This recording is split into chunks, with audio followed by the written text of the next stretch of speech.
حدیث نمبر 758 758 عن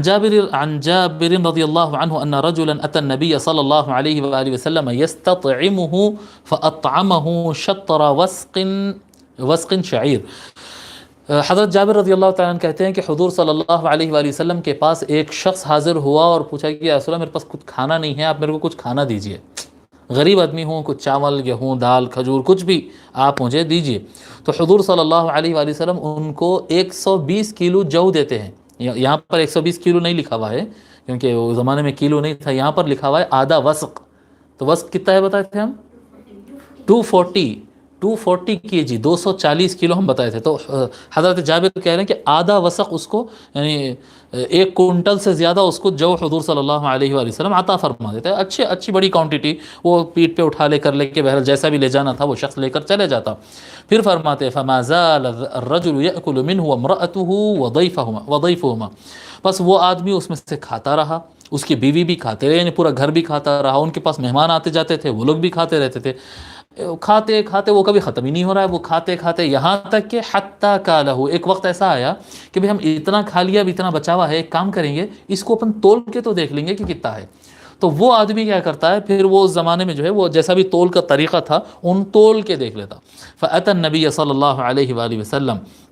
اس کے بعد جو ہے آ کر وہ حضور صلی اللہ علیہ وآلہ وسلم کو اطلاع دیتا۔ تو حضور صلی اللہ علیہ وآلہ وسلم فرماتے لو لم تکلہ لأکلتم منہ ولقام لکم، حضور صلی اللہ علیہ وسلم فرماتے اگر اس کو تولتے نہیں تو تم کھاتے ہی رہ جاتے اور یہ کبھی ختم بھی نہیں ہوتا تمہارے لیے، بس اب اگر تول کے ناپ تول کی طرف آ گئے اب جو ہے وہ اس کی یعنی برکت اس کی چلی گئی۔ اہل مدینہ میں بھی ہم دیکھتے تھے، یعنی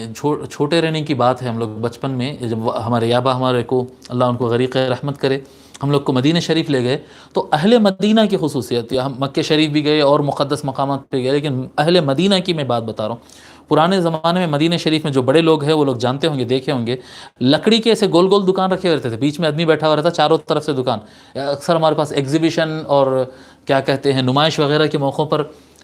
لگاتے نہیں، چھوٹے چھوٹے دکان ہوتے۔ تو مسجد نبوی کی طرف جب جاتے تو بیچ میں سب گراؤنڈ ملتا تھا بڑا، اس میں چھوٹے چھوٹے کئی دکان، کھجور کے سامان کے، تسبیحوں کے، ٹوپیوں کے،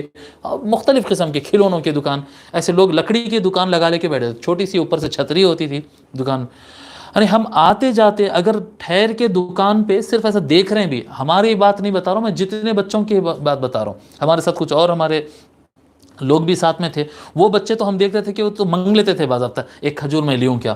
وہ جو منگا اس کو اٹھا کے دے دیتے۔ دکان بیچنے کے لیے لگایا ہے دکان یا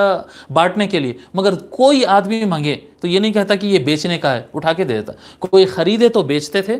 اور نہیں خرید کے کوئی منگ لیا تو اس کو دے دیتے۔ اور میں اور ہمارے چھوٹے بھائی حامد، ہم لوگ تو جاتے جاتے کئی مرتبہ ایسا رکتے، ہم تو پوچھتے کرتے بھی نہیں تھے، خالی ایسا ٹھہر کے دکان اچھی دکھ رہی بلکہ ایسا دکان دے گئے تو دکان والا اٹھا کے 2 کھجور ایسا ہاتھ میں دے دیتا تھا۔ تو یہ اہل مدینہ کی سخاوت اور ایک عجیب قصہ تھا۔ اس کے باوجود یعنی ایسا وہ ہر نماز میں اس طرح سے لوگوں کو بانٹتے رہتے تھے، اور لوگ کا بزنس چلتا بھی تھا اور فائدہ بھی ہوتا تھا اور ان کے گھر بھی چلتے تھے اس سے۔